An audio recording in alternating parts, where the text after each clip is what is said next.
So, without further ado, this is Judge Linda Davis, and it's after work time for her in Michigan. And thank you so much for sharing. This is really wonderful. And it's all yours. I'll let you know when there's chat questions, but otherwise, it's all yours. Okay, thank you so much. I appreciate being with all of you. I wish I was there in person rather than doing Zoom. I find it really hard to give an impactful um, meeting when you can't look people in the eyes and see what their reaction is. So I apologize in advance if this is not as dynamic as it was in person. But I want to tell you a little bit about my history because I think it's important to understand my history, to understand why I do what I do in the state of Michigan. I was a prosecutor for 13 years, a school teacher before that, but I won't include that part of the story here on Zoom. But I was a prosecutor for 13 years and I ran our drug unit. So I was charged with prosecuting people who had drug problems and drug charges. And that was a really easy thing for me to do because I had a lot of stigma around addiction. I really thought that people that suffered from addiction were moral failures, came from bad families, and really did not deserve a break. And I really never considered like what at that time I didn't even know that addiction was a disease. So it was really amazing to me once I got educated that we do this as prosecutors and we handle a large volume of drug court cases. Almost everything that prosecutors do is in some way related to substance use disorders or alcohol use disorder. And yet we're never given any education around it. We're never taught anything about addiction. So we really are left with our own perceptions, and most of those come from what we've seen on television. And that doesn't paint a very pretty picture of people that suffer from substance use disorder. We oftentimes see those people in the worst of all cases at their very lowest point. We aren't able to look into a crystal ball and see what they were before addiction took over in their life. And so we really bring tons of stigma to this because most of us that work either as doctors or in the legal system, police officers fall into that, judges fall into it. Certainly, ER doctors. I don't know how it is in the state of Hawaii, but general practitioners here don't really deal with addiction as far as treatment or anything like that.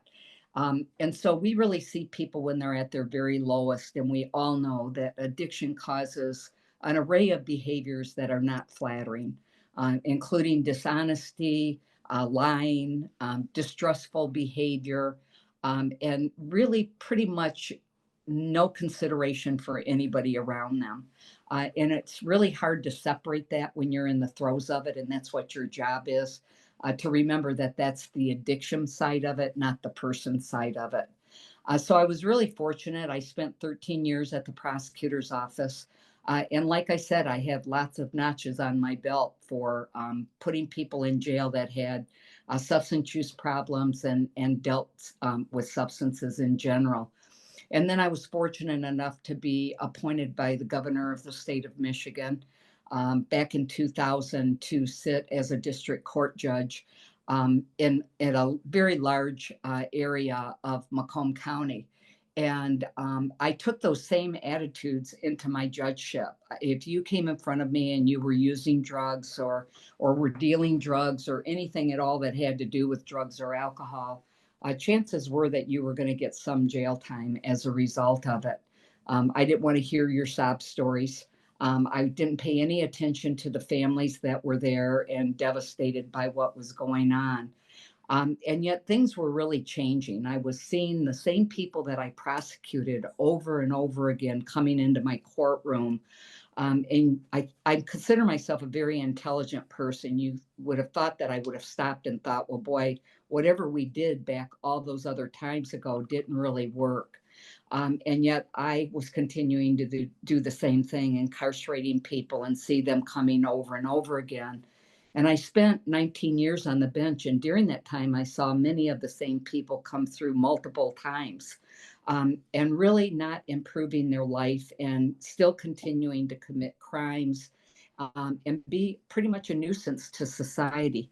And I started hearing about drug courts, and it really piqued my interest because I always like to do whatever I do at the very best that I can do it. And I thought, well, maybe they have a different approach to this. You know, I don't see that we're having a lot of success with incarcerating people, so I'm willing to take a look at this and see if there's something that we could be doing differently. And my mind really started to change. And while I was in the midst of preparing to start a drug court in Michigan, I had my own personal experience that really cinched the deal for me. We had a number of things that happened in our community. Two young people, both 17 years of age, died a month apart. And it was devastating to our community. As a prosecutor, I had prosecuted only one heroin case in our community in the 13 years that I was at the prosecutor's office. And these young men died of heroin overdoses, and they went to my daughter's school. So I was familiar with both of them and knew them to be one more than the other, really good kids, very intelligent, smart children, athletes. One of them was on the swim team and was winning meets left and right. Just really a lovely young man and very, very intelligent, a real historian. And I was pretty devastated, and it devastated me even more because he had been my daughter's first boyfriend. And so I knew this young man very well. And the other young man was a friend of hers, and I had met him several times also. Not quite as bright as the other young man, but I would not call him a troubled child from a bad family at all. My next door neighbor was a police officer at the time, and she was talking to me about the number of overdoses that they were going to. The valedictorian, who ended up being the valedictorian of my daughter's class, actually was addicted to heroin at that time also. And then I awakened at 4 o'clock in the morning one night and heard my 17-year-old daughter in her bedroom crying. And I went in and sat down on her bed to talk to her about what was going on. And after many, many hours of cajoling, by the time she was starting to get sick, she confided in me that she had become addicted to heroin. I really attested that that was over 17 years ago. And I really thought she just got in with all these other kids, the wrong group, the wrong kids, the wrong families. I really didn't even understand that there was an opiate crisis at the time and how all of this happened. And I'm not going to prolong this because my story is really not about my daughter. It's really about what I did afterwards. But I think it's really important to have the background to understand why I'm so passionate about the work that I do.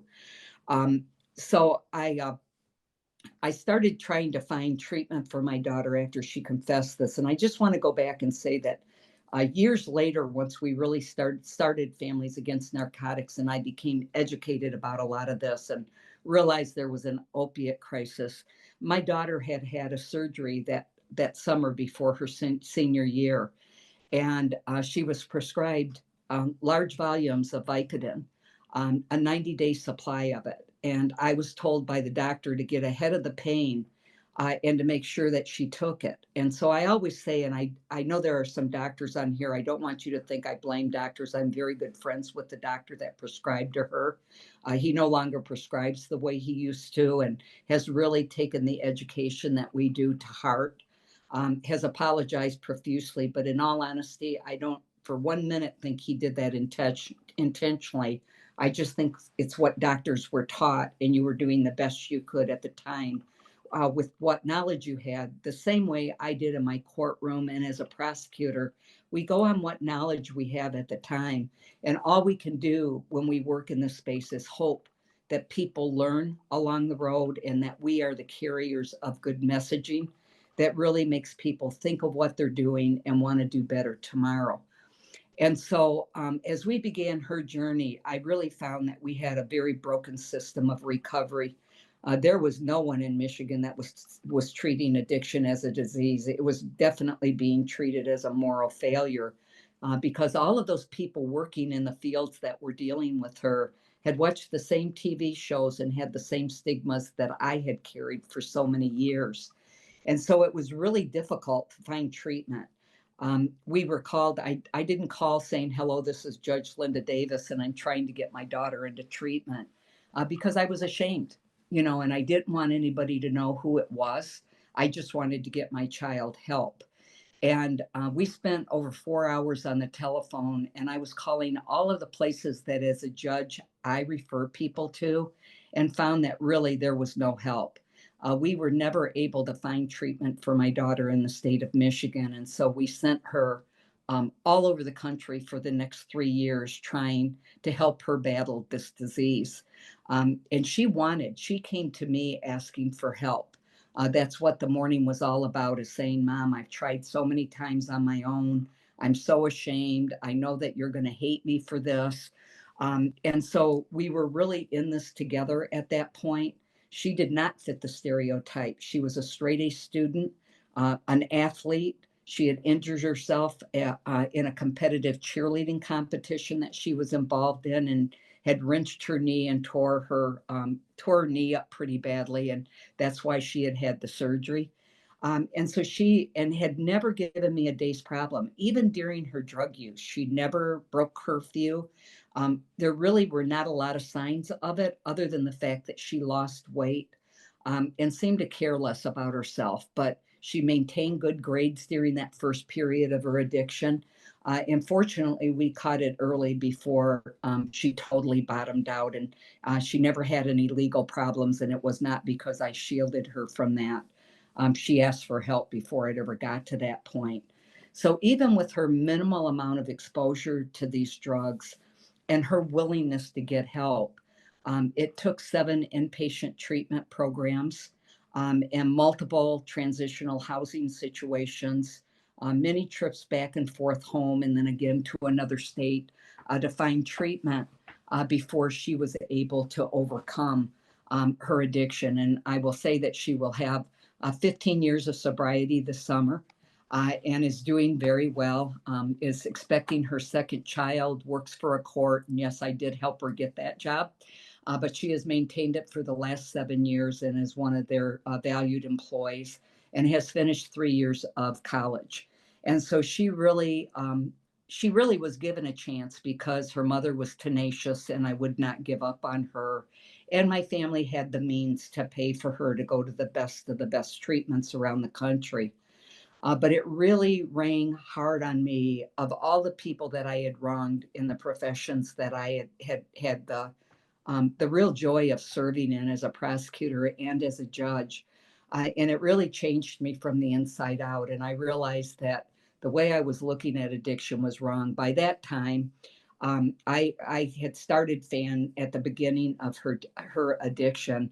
I lived next door to a police officer, and we shared things over the fence all the time. And we decided that we needed to get a town hall meeting together to really let parents know what was going on in our school system. And we truly thought back then that it was just in our community. Like I said, we had no idea that this was a nationwide situation that was going on. By that time, though, by the time we did that, we had lost 9 young people in our community. And so it was clearly a growing problem, and we really felt it was important to get the word out and talk to parents about, um, kids and what they're doing now and what the drug of choice are. We still did not realize it was an opiate crisis, by the way.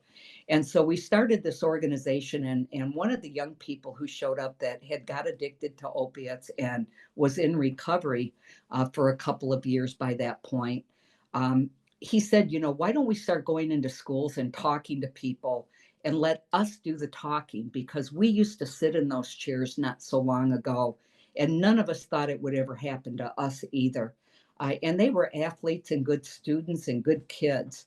I have had very good fortune of meeting literally thousands of people across the state of Michigan that have found their way into recovery. And it is rare. I won't say it never happens, but it is rare that I meet a person that I would not want to call friend once they reestablish their lives and are living good, decent lives and being productive members of our society again. And that's what happens when we develop systems of care that truly care about individuals and treat this as a disease rather than as a moral failing. So for the first several years of the existence of FAN, we were just an educational arm. We were going into hospitals. A CEO of one of our large hospital systems in here in Michigan had gone to one of the private schools that I was talking at. And I did not know this woman. She has since become one of my closest friends. But she heard what I was talking about and doctors overprescribing and how my daughter got addicted. And she called me and wanted to sit down and talk. And she brought her people in her hospital that plan their educational programs and invited me to come to the hospital and talk. And I sent her several articles. I was beginning to become very aware of the opiate crisis by that time. I sent her lots of articles about how this all started, and it was mind blowing to me that they did not know that this was going on as well, and that doctors were actually helping to feed into this problem. And so she had us start coming to this very large hospital and educating their doctors and nurses. And they really started to change their prescribing practices as a result of it. They said they'd heard a lot of education around it, but it was really having that personal story and really seeing the damage that could be done to someone like my daughter that really got their attention and really motivated the change. So our tagline for Families Against Narcotics for many years and still is real people with real stories. And we just continued to educate across the state of Michigan. And we had probably educated over 40,000 people in the time that we were doing that. I mean, I was going to a breakfast, lunch, and dinner for almost 12 solid years to talk about this because I truly did not want this to happen to another family. The pain that it caused in my family is almost not describable. And if I ever come there and speak in person, I'll tell you the full story, but that's not what this time is allotted for. It's to help you think of programming that might work in your community. So we did education for a long time, and I really think that's important. You have to tackle stigma before you can do much of anything else. And I will indicate to you that we did develop a stigma workbook. We hear a lot about stigma, but there's no really tangible items that you can teach individuals about stigma. And we really wanted a tangible item. You can order that online for free. We just charge you for the shipping. We are out of those right now. So if you go on right away to order, you will get them, but it will not happen overnight like it normally does. The last time I spoke in Washington, D.C., we sent out over 3,700 of those books. So we got low in stock from them. But we did that, but we really wanted to do more in the way of really helping people access treatment. I don't know what it's like in Hawaii, but in Michigan, it is extremely hard to access treatment. You can be on a waiting list sometimes for 6 weeks. And we all know that work in this field that you don't have 6 weeks when someone comes to you and asks for help. You have a window of opportunity that is a fleeting moment. And if you don't have some support and answers in that moment of clarity that an individual has, that maybe their life could be different, they will go back out and use again because there is such a hole that these drugs have on their mind that they can't wait. They don't have the ability to do that without a lot of support and help. And so we had found this program, and I always like to give credit because we take programs and we really devise them to work in our state with what we have and the system that we have here. But we read an article about a police chief out in Massachusetts that in a very small rural community, and I know that most of you live in rural communities, very rural community that had decided that arresting people just was not the answer to this, that they were losing people left and right. And they were young people that he had grown up knowing that, he knew their kids. He went to school with their moms and dads, and then he knew they were good families, and yet they were dying. And he would have to go tell these families, your son, we just found him dead in a field or in an abandoned house. And he said, I couldn't take it. And he said, so we quit arresting people with drug problems, and we opened our doors and said, if you have a drug issue, you can come in and ask for help. We will not arrest you, and I will stay with you until I find a treatment facility that will take you. And I really had the pleasure of spending hours on the phone with this man. And he said it just totally changed the way he looked at addiction. It might interest you to know that their first participant flew from California to Massachusetts when they heard about the program. He stayed there, went through treatment in Massachusetts, changed what he needed to change to be able to do that, residency wise and everything. He did relapse after being sober for about a year, came back to the chief, asked to come back through again, went through the program again. And I know he has been um, alcohol and drug free since at least 2017 now, and is actually working in that program as one of their peer recovery coaches. And so the fact that that chief did not give up on him and gave him a second chance, just like we don't give up on people that have cancer, when it reoccurs, we treat a second time. We need to adopt that same attitude about addiction, that you don't run out of chances when you have a disease and it's consuming you and has affected your ability to think. And so we started meeting with police chiefs here in Michigan, and I had a lot of connections, obviously, because of my background. And at first, it was a hard sell. It took us almost a year to convince 4 police departments to join forces with us and allow this to happen. We brought in speakers from all over the country that were doing this kind of programming to speak with our police officers. And a year later, 4 of them decided to launch. And it took us about 30 days to get that all ready to roll out. And by the time we rolled it out, we had 23 police departments that joined forces with us. In the first year, we placed over 3,000 people into treatment that came through the doors of police stations and asked for help. We now, and I'm going to jump forward because I got a lot of programming to cover with you, because I think that when you start looking at gaps that exist, like one of the gaps is that it should not be hard to ask for help. And yet, if you're going to call, quote, state agencies that are there to help you, and they're going to demean you and make this process very difficult for you. And most people that are doing that are withdrawing from drugs and are not in their best state of mind. And they won't let a family member talk for you. You have to do it yourself. It makes it almost impossible for people to access treatment. And then when we treat them like they are moral failures, they don't feel like they're worthy of treatment to begin with. The system has failed them over and over again through either the criminal justice system um, or whatever has happened to them where they've gone to treatment numerous times. I felt like the system really failed my daughter.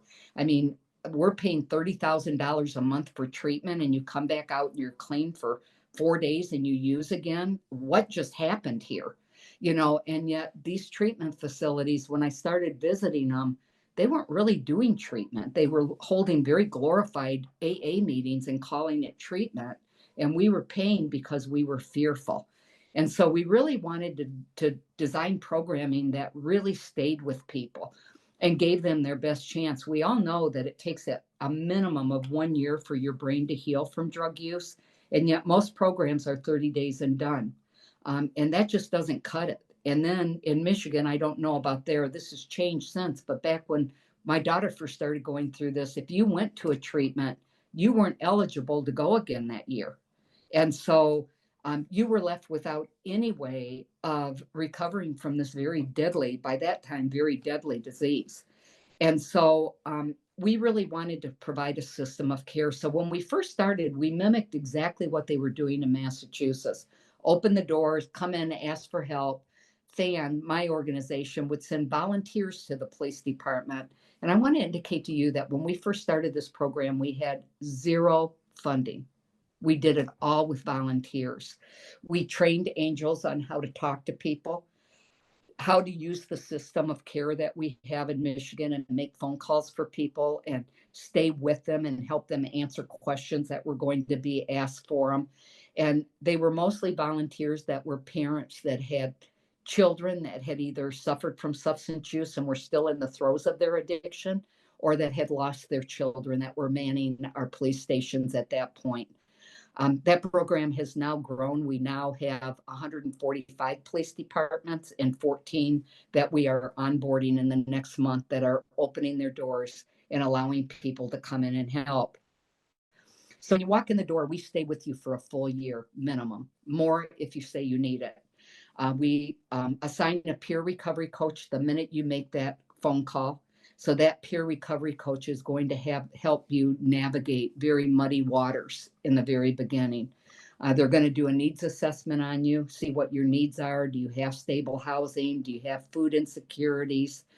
Do you have children, and is childcare? We even go so far as to house pets. If pets are a barrier for you getting treatment, we work with different kennels across the state of Michigan, and they give us a reduced rate. A lot of those are run by people that are in recovery themselves, and they really work with us to make sure there are no barriers for somebody to accept help. Once that peer recovery coach is assigned, they start working with that individual to help find a treatment modality for them. You have to go through our system, so they do an evaluation on you, and they tell us whether you need inpatient or whether you need outpatient treatment, and whether or not they're recommending MAT. So once we get what they're recommending, then we start trying to find facilities that meet that recommendation. We do not hire people that don't embrace medically assisted treatment. The statistics are too remarkable to not think that that is a tool that all of us should have in our toolbox. So all of our peer recovery coaches, and it was really hard in the beginning because a lot of them went through recovery the hard way through 12-step programs and thought that was the only road to recovery. And so we've really had to educate our own workers a lot to get them up to speed. We were having such success with this program that we were recognized by the state as doing incredible work, and they said, we need to fund this group. And so we now are a line item in their state budget where they fund us to do the work that we do. In the 4 years that we have been doing this work, we have placed over 55,000 people into recovery services. And so it's amazing what a small group of very passionate people can accomplish when you do. So what we do is we look for gaps in the system. We don't want to duplicate what is already being done. We know that only 10% of the people that suffer from substance use problems ever access treatment. And so we try to find where those other 90% are at and provide services that will help them navigate and find their way. If they already know how to navigate the systems that are out there, that's not who we're targeting. We're targeting that population that doesn't know where to go or has failed so many times, they've just given up hope on the present system that exists. So the Hope Not Handcuffed program, we have now placed over 12,000 people that have walked through the doors of police departments asking for help. We got so busy that we could not get enough volunteers to go to police departments. So we started a call center. Last year at this time, our call center was fielding 800 calls a day. Not a day, I'm sorry, a month. This last month, we fielded 3,700 phone calls of people that were calling us for help. Part of the reason for that, people ask me all the time, why do people come to you when they won't go anywhere else? And I think it's because we have developed over the last 17 years, and it doesn't happen overnight, a reputation of no judgment, and that no matter what your circumstances are, we are going to stay the course with you. And so people trust that we are going to be there to catch you when you fall, whether it's one time, two times, or five times.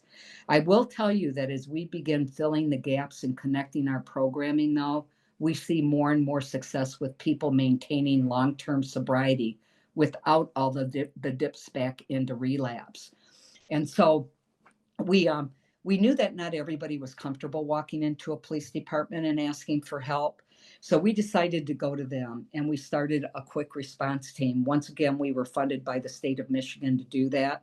They wanted to pilot a program, and because we had such a connection with police departments, they picked us to do it.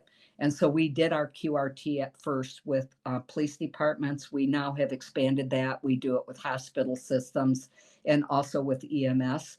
But we initially started out with police departments where within 72 hours of an overdose, a police officer, a peer recovery coach, and a family coach, and I'll come back to that in a minute, A family coach should knock on the door of an individual. They are in plain clothes. They are not in a marked car. When they go to the overdose, they leave a card saying, you suffered a life-threatening event. We are going to be calling on you again within 72 hours. You do not need to fear arrest. We are here to help you. We want to let you know about the services that are available. And if you decide not to take them, we will not arrest you. But if you decide that you are ready for changes in your life, we will accommodate those changes. And there are no restrictions put on that. If the change is, I just want a peer recovery coach, that's fine with us. If the change is that I'd like to have safe use supplies, we provide those. We meet people where they're at. So I want to talk about harm reduction a little bit because it took us many years to get there. We've only been doing harm reduction for the last year or two.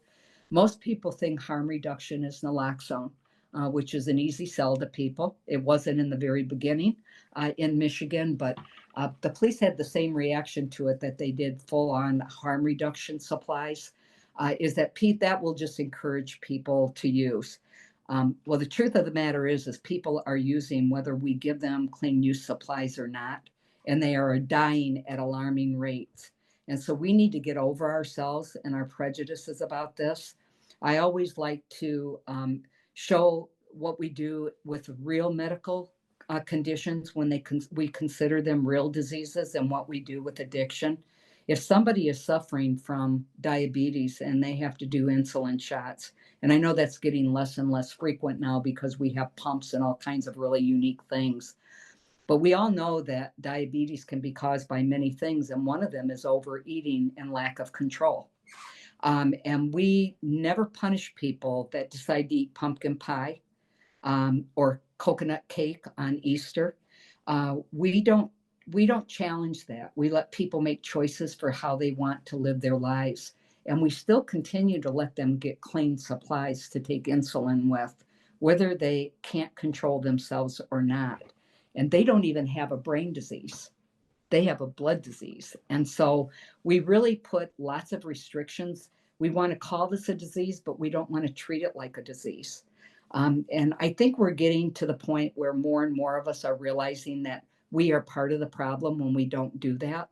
Is if we're not going to treat this as though it is a disease and have harm reduction tools that are in place, then we aren't ever going to make real strides.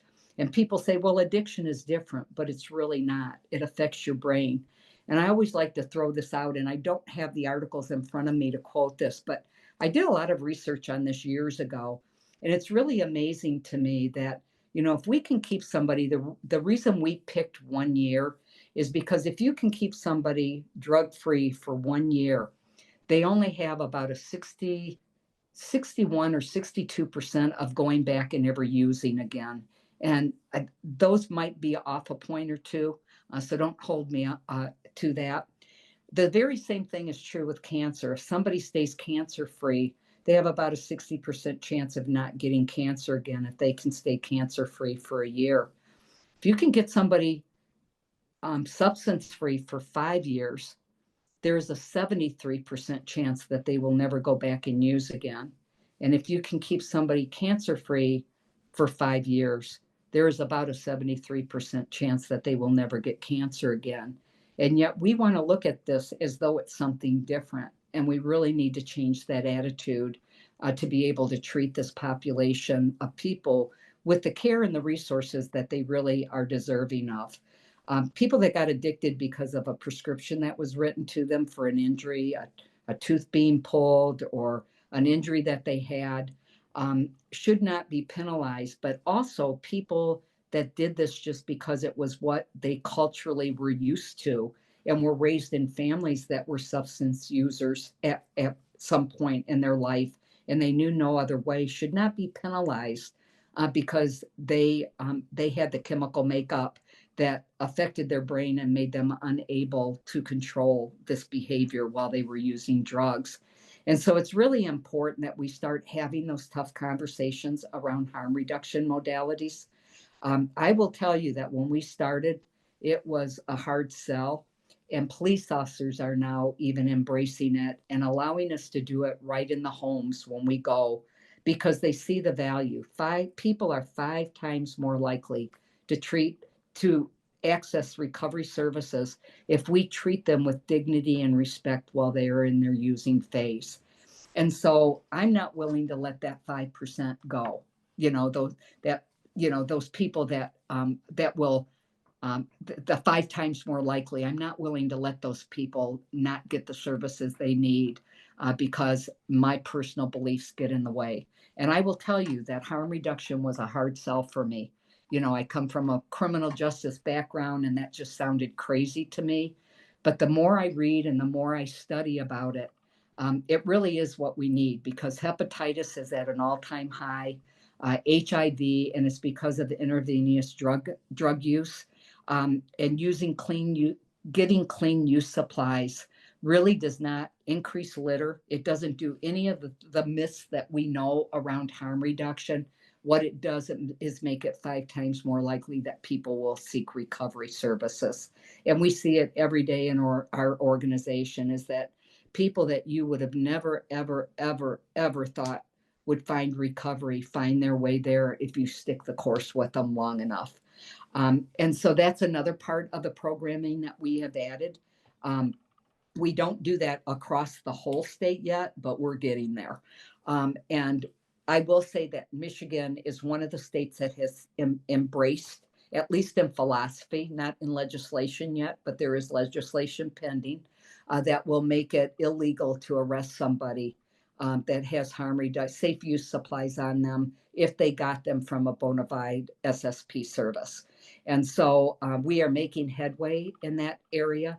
And that has been led by organizations like ours and many others in the state of Michigan that were really willing to step outside of the box and try something new because it was worth saving that number of people. I want to draw a parallel here. I talked a lot about disease, and I know that all of us were hit very hard with COVID when it hit. And it really astounded me, and it makes me mad as well. All the stops we pulled out when COVID hit. We were losing a lot of people to death. And we did everything. I don't know what you did there, but we literally shut down Michigan's economy. We wouldn't let people go to restaurants. You weren't allowed to eat out. We weren't allowed to leave our homes. You had to have a good reason to be out in a social situation. It was constant. We put up pop-up hospitals to help people. It was amazing the amount of money that we spent to make sure that nobody died of COVID. And yet we are losing every single day, like the largest jetliner going down in flames, killing 340 some people a day. And we are losing that rate of people in our country. And we do not take this serious at all. And we are not willing to pull out all of the stops to help them. And that's a shame on us, because if the same resources were given to people that were suffering from substance use, and we actually really started looking and putting money into the research and what's working, what's not working, what works when people are in treatment, what doesn't work when they're in treatment, we could start developing some modalities that every day could save 340 some lives. I think that would well be worth the money spent to do that. And yet I would love to say that we've made a lot of headway with numbers in Michigan since FAN started, but we haven't. We're still losing. Our numbers are still going up, and it's because our treatment is substandard. We send people places and they leave within a couple of days because they're not doing anything with them. They're bored. And so we really need to be asking ourselves every day, what do our numbers look like? What is our real success? Not what are we going to print on brochures for people to read, but what are our real success rates? How are we engaging with people? And how do we know that what we're doing is working? And if it's not, you need to stop doing it and start trying to do something else. We love the saying with people that are using substances that if you keep doing the same thing over and over again and you're not getting results, you're not seeing changes, you need to change what you're doing. But for the last 17 years that I've worked in this space, Most people are doing the same thing over and over again and getting the same results, and they don't change a single thing that they're doing. Why doesn't that transfer to us as well? That we should be held to those same standards that we hold the people that we're trying to help to. Is that if this isn't working, we need to think outside of the box and think of things that will work.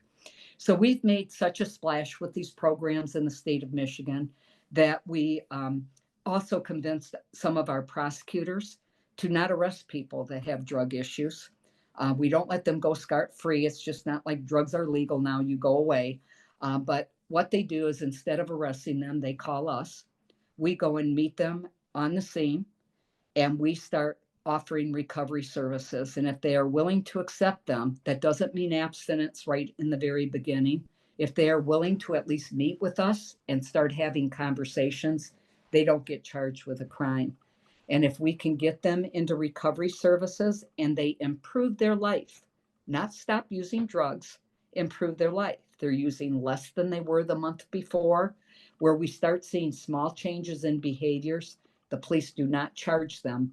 And if 18 months they've showed improvements, all 18 months, they never get charged on those offenses.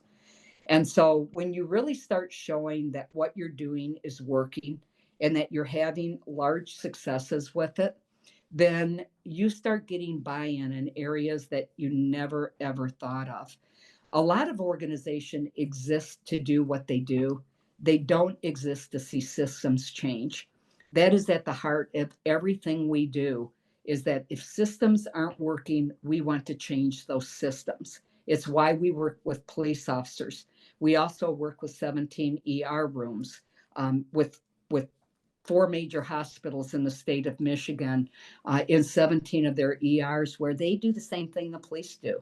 Somebody comes in with an overdose, they call us, we send a peer recovery coach to the hospital. Is it a waste? It's a waste to have somebody sitting in the hospital because that person needs to follow them when they come out of the hospital. Just having a conversation there is a great temporary fix, but it does not sustain recovery.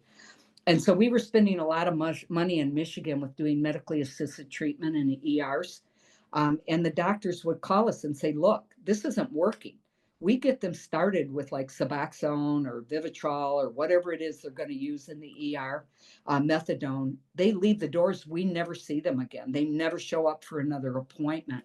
So what we do is we bridge that gap for them. We go in and develop a relationship with them while they're in the hospital.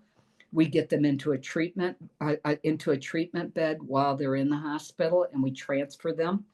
We pay for the transportation to get them to their next location.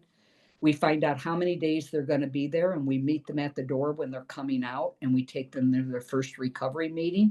We find out if they have a safe place to live, and if they don't, we find a transitional house for them, and we pay for the first 2 weeks until they can find a job. And then, yes, we do work with employers throughout the state of Michigan that will hire those individuals within those 2 weeks periods of time so they become self-sufficient and become worthy and able to take care of themselves. And so when you build that system of care around an individual, and like I said, we stay with those individuals for a full year, not 30 days, not 90 days, not 120 days, but for a full 12 months. And at the end of that 12 months, we ask them, do you think you're ready to go out on your own? And if they say, no, I don't think so, we stay with them longer. And so, obviously the services are more intense in the very beginning. We want people to live lives. And then we do an array of things. We have yoga for recovery. We do Dharma for recovery. We hold all kinds of vision boards, that we get together with them. We have sports events that we go to with them. We get like the major sports teams here to donate blocks of tickets to us. We take them to ball games. We start doing things with them to show them that life can be fun again. And we have incredible successes with what we're doing. And we just continue to grow every single year. I was sharing with this group that when we first started this, my son has a steel company in Michigan, and he had bought this factory, and it had an office attached to it that hadn't been used in years, and it was moldy and dirty, and He said, the upstairs isn't so bad, Mom. So if you guys need a place to meet, you can meet up there. And we literally would have to go there before meetings and vacuum up the flies because there would be dead flies all over everything. And we just moved into a building that is a state of the art building that will allow us to have all our activities in that building and treats people with the dignity and respect that they deserve when they walk through the doors. When we stop to think about what treatment facilities and transitional housing looks like, and I can only speak to Michigan and other states that I've traveled to, and I have not been to Hawaii to see your tree. I have been to Hawaii, but not to see your treatment. Um, Most of them I would not send my dog to live at, much less my child. And yet we think that is somehow going to inspire them feeling worthy and deserving of treatment and healthcare services.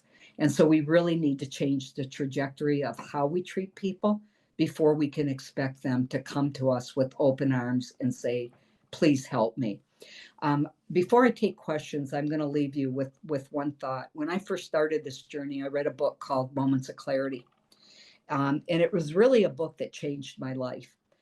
Because as a judge, I never really thought that what I said to people would make much of a difference. And yet it did all the time. When I was a drug court judge, it was amazing to me what complimenting people and encouraging them inspired in them. And yet I never really thought of the power of that. But this book was about, there were some legislators that were shared their short story. There were some athletes that shared their story, some movie stars that shared their story. Each one of them was living at the top of life, the top in their field, and succumbed to substance use disorder and lost it all. And they were all living without homes on the streets, just like the people that we meet every single day. And yet these were people that if we had taken time to know them in another life before addiction, we would have respected them. Some of them would have been our heroes. And yet they tried everything. They said they held friends and watched them die. That did not encourage them to get into recovery. As a matter of fact, they couldn't deal with the pain, and their solution to that was to go out and use again. They got in automobile accidents. They overdosed and were in comas many times, and none of that led them to recovery. And each one of them was asked what did. And what they said, it was when someone saw in me something that I forgot existed, and it gave me hope. And it gave me that moment of clarity that maybe, just maybe, this person could help me get back to being that person again. And each one of us on a daily basis have many opportunities to be a person's moment of clarity. And you won't be everybody's moment of clarity. But if you can be one person's moment of clarity and you can help them see in themselves something that they forgot existed, we can really begin to make changes. I'm going to share one last story with you. When I was a drug court judge, I had a young girl. She had just turned 17, so she was in adult drug court. She came into my court and asked to be in my drug court. And I looked at this young girl, and she was a mess. She weighed about 78 pounds soaking wet. Her hair was so filthy, it was literally matted to her head. I literally had to have my courtroom fumigated after she left because it was so smelly in there afterwards that my staff could not stand to work in there. Um, she had been raised by a mother and a father, both who were heroin addicts, so she had no family support.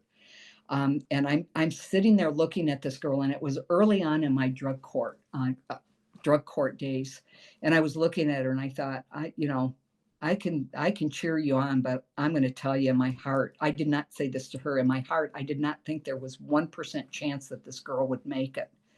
So I just started talking to her. I forgot that I tried to forget that what she looked like and why she was there. She was using heroin. She had used her first heroin when she was 10 years old. And had been using all this time. She was 17 now. Her veins were all collapsed. She had abscesses on her arms. I'm painting this picture because it was the worst of the worst.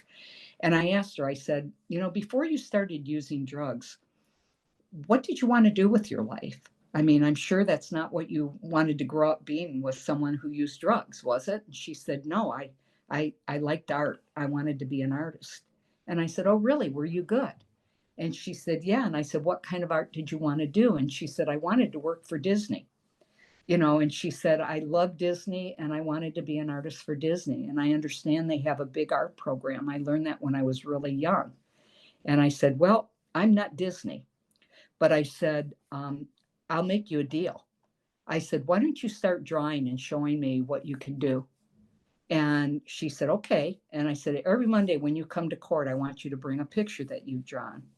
And I said, if you can give me, I think it was 60 days at that time, if you can give me 60 days of not using drugs, we have a victim advocates room down the hall. And I would love, that's where we interview young children that have been sexually abused.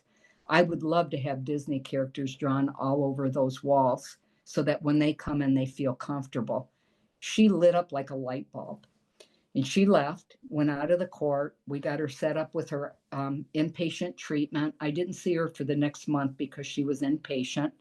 She came back to me when she got released, and we started her 60 days of not using drugs at that point. And she thought that was fair because she was in treatment. And we got her set up with a peer recovery coach. We were drug testing her every day. We had lots of rules in drug court, things you couldn't do to be compliant. She had no violations for the 60 days that I had required that she stay sober during that time. On that last day of when the time was up, she came to me and she said it was not her drug court day. She came into my courtroom and asked to talk to me. And she said, today is my 60 days. And I said, and I have the paint in my office. So I got it, and she painted that room and did a beautiful job. She went through 18 months of drug court and never had one violation, did not use drugs the entire 18 months, and graduated and went on. And I got a letter from her about a year and a half after she graduated from drug court. She was in another country working for Disney as an artist. I gave that girl her moment of clarity.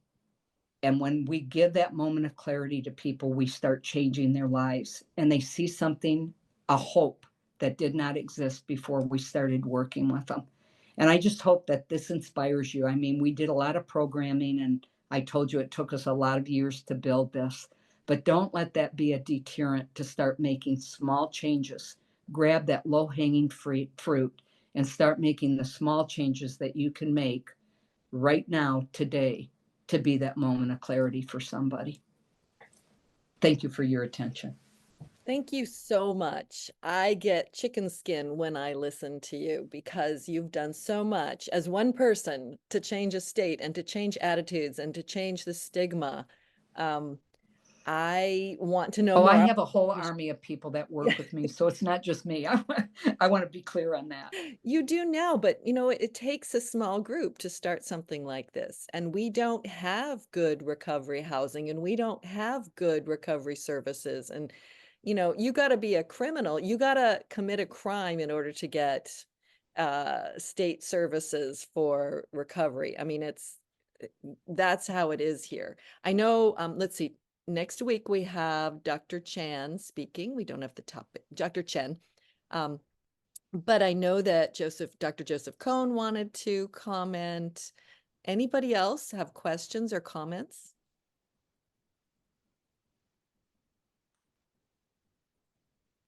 Go ahead, ice cream cone. Okay. Well, thank you so much for having me. It's been a pleasure working with you guys. Hopefully someday I'll get to meet you in person, and you will start brainstorming on what you can do.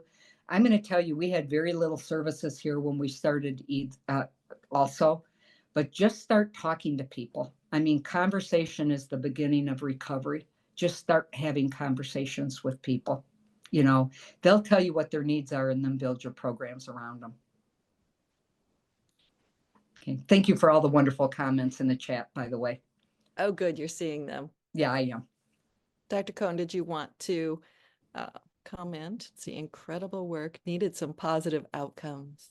Yeah. Anybody, comments or questions? I think to myself, where do we start? Where do we start? And we are going to have a stigma reduction program. The Rural Community Opioid Award winner awardee is going to work with us for stigma prevention. So that's good, but we need recovery housing. We need a lot. So Yes, we hope to get you out here and start brainstorming with you. Thank you. That would be wonderful. I'd love to meet all of you. And Hawaii is never a bad place to go. It's Okay. true. Summer's a little hot, but you know Yeah. about hot summers too. So Okay. All right. Great. Thank you so thank much for you. having Have me. a Have a great, wonderful day. Okay. yes, Bye bye. and we'll see everybody next week. Mahalo. Thank you. Thank you. Thanks, folks. Dr. Chen speaking next week. We don't have the topic yet, but happy week. Okay.